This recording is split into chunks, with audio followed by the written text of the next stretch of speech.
everybody, it is I, Waddy McFly. Today I'm coming at you with my top 20 favorite movies of all time. I'm going to start at 20, head on down, and I'm going to tell you a little bit of reason why. Hopefully some of these movies are on your list, and maybe they're not. Maybe you think they're all terrible pieces of shitshole. That's what I said. Number 20, Guardians of the Galaxy. I'm not going to lie, a lot of these movies are older. They haven't really been... there hasn't really been movies as of recent that I'm like, yes, I'm putting this on here. But Guardians of the Galaxy, when I first saw it, was like, holy crap. This has good music. This has great characters. It's funny. Like, this literally, you know, and it came out in a time where we all are all about these superhero movies. And we're like, yes, they got it. We're so excited. And this one was so different than all the other superhero movies, and I loved it. And I'm all about underdog. You're going to notice a lot of that here. I love underdog movies, and James Gunn is just fantastic director, and I'm glad he's getting a lot more attention with his stuff. Number 19. This is one of my favorite horror movies of all time. One of the original slasher movies, Halloween. I love John Carpenter.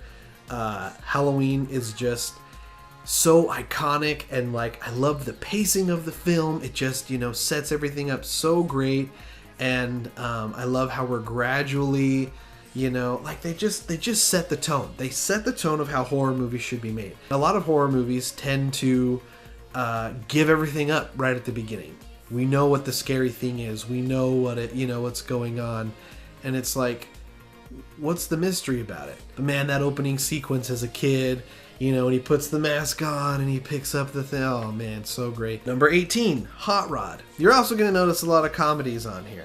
Hot Rod, for some reason, it introduced me personally to Lonely Island, who I'm a huge fan of. There's only a couple films, and they're on here, that I can remember falling out of my seat laughing so hard. I got to see it early in Utah because my... Best Buy. I worked at Best Buy, and Best Buy was they were giving out free tickets to their employees to go see Hot Rod early, and I went and just died. And then I found out that they're the Lonely Island, and that they make a rap group, and like all over that. Speaking of another great comedy, Tommy Boy, number 17. Chris Farley is one of my biggest inspirations. Like, I remember as a kid watching Tommy Boy and thinking, what? I can do that? Like, that's something I can do. Being a bigger guy, I can make people laugh. And I felt good about myself when I watched Tommy Boy. And what's great about Tommy Boy is it's a straight up comedy, but it has heart. And I think that's some of the best comedies that we have nowadays. Is that, don't get me wrong, you just want to laugh sometimes, but the fact that his dad dies, like, how sad is that? And really, like, although the story is funny, but their journey is a very serious journey. They need to make these sales, or else the entire town basically gets destroyed. This is a tour, and this is cheating. I'm going to admit that right now. I have Clerks / Mallrats, but I'm going to have to say Mallrats over Clerks. Clerks is a great movie. It's fantastic on its own. But Mallrats, for me, when I've watched every single one of them, and I was introduced to them by my friend, who told me that you have to watch them, by order, because there's certain jokes that happen, which if you haven't watched Kevin Smith movie, this is 100% true. You have to watch the movies in order, because there's some callback jokes to like previous movies, which I loved. I thought that was so great, such a brilliant idea. Like I said, I love underdogs. I love that these, two dudes who are in a mall, and really the dude's just trying to win his girl back. I think that's fantastic. The cameo with Stan Lee, Ben Affleck being in it and being a huge douche, like, it's so fun. And Jason Lee is hilarious. I want him to do more things because he's so damn funny. Number 14, Rushmore.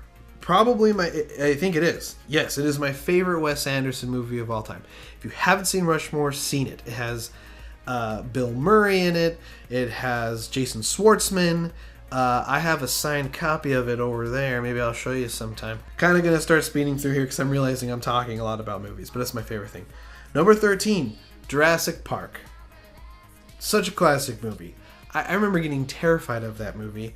I remember as a kid, like having dreams where I'm sleeping or I'm at church and all of a sudden velociraptors come flying through. Because T-Rexes are scary, sure, but we all were terrified of the velociraptors. Let's be fair here. Number 12. So that was 13. This is number 12. What Dreams May Come. By far my favorite, close to Aladdin, but by far my favorite Robin Williams movie. I mean, it's hard to watch now. In fact, I'd be curious to watch it now, especially after what happened to him. But it's a beautiful movie. If you haven't seen it, so beautiful. It's one of his more serious movies, and seriously makes me bawl my eyes out every time. That's right, I'm not afraid to admit it. I'm a man, but I'll cry my eyes out. Number 11, which is also my favorite musical, The Producers. I love musicals, grew up with them, but Producers is by far my all-time favorite. I love Mel Brooks. In fact, there should be more Mel Brooks on here, I just realized. But The Producers is on here, so that's okay. Another one of my really big influences. The Producers is seriously, I mean, it's funny, it's just, like, the story is brilliant. The story is such a good original story. The musical they make up is called Springtime for Hitler. If you haven't seen it and that song alone doesn't get you invested, I don't know what will. Number 10 is my favorite Quentin Tarantino movie. I always get in debates about this. But Reservoir Dogs. One of his first movies. I love Reservoir Dogs. It's so fun. I love the music in it. I love the tone. I love the slow. I know a lot of people don't like the slowness, but that's how Quentin Tarantino works. But the slowness of it, the big reveal, you know, I don't want to spoil it for anybody. But I actually just released a sketch. If you guys go watch it, I do a little homage to the torture scene. I'll just say that. Go check it out. Number 9 is The Last Crusade. Indiana Jones and The Last Crusade. It's one of my favorite. It is my favorite Indiana Jones movie.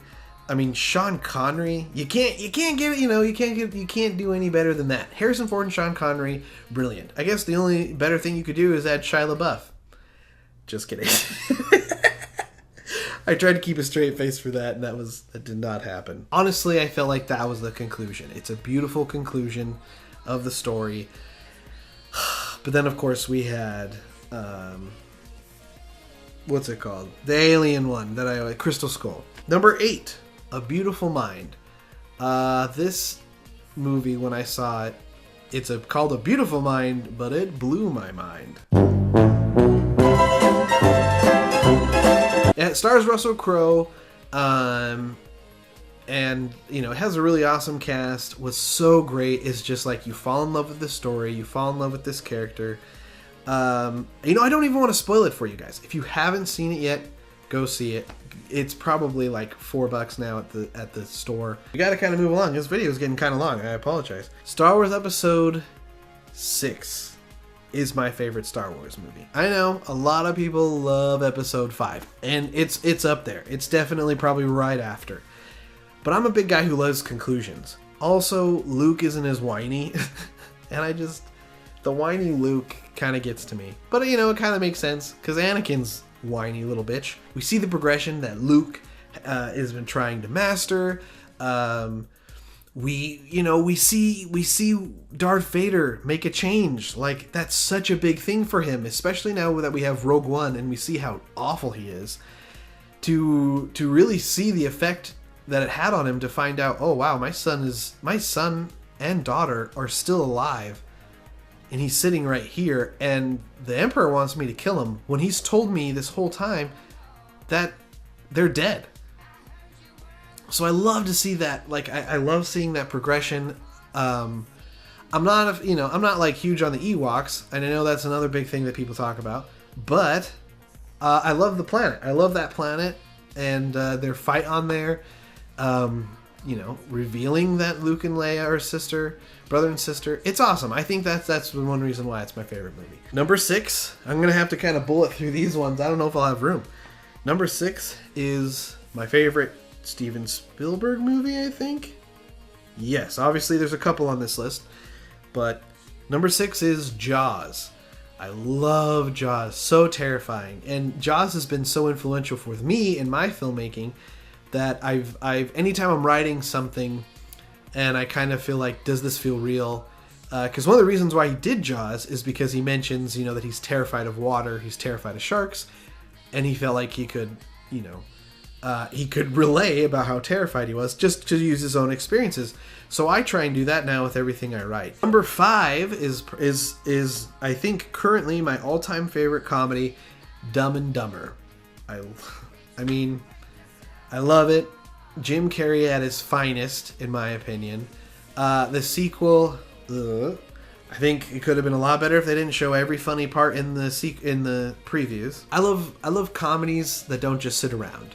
Like, I love comedies where things happen. I love action comedies. Another one that I'm really debating on putting on here sometime is This Is the End. All right, number 3 is my favorite dramatic movie of all time, Magnolia. It has an all-star cast, very serious. I'm not gonna lie to you, but I mean John C. Reilly, who, yes, he's the one who usually plays opposite Will Ferrell.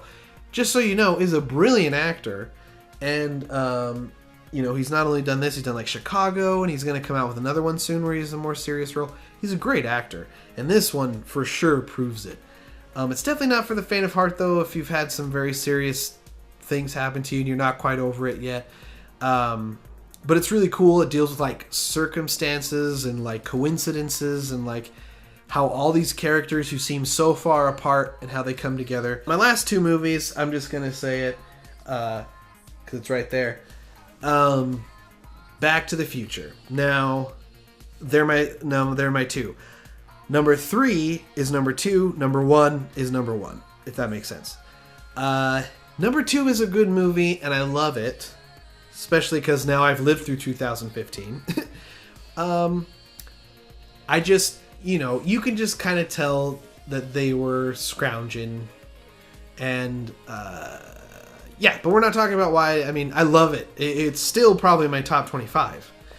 But I love Back to the Future 1. I love Back to the Future. It's my all-time favorite movie. I'll do a video soon of all the nerdy shit I've collected over the years. You see the out of time thing. I love it. I love Back to the Future. Just because the characters are so memorable. The story is so fun.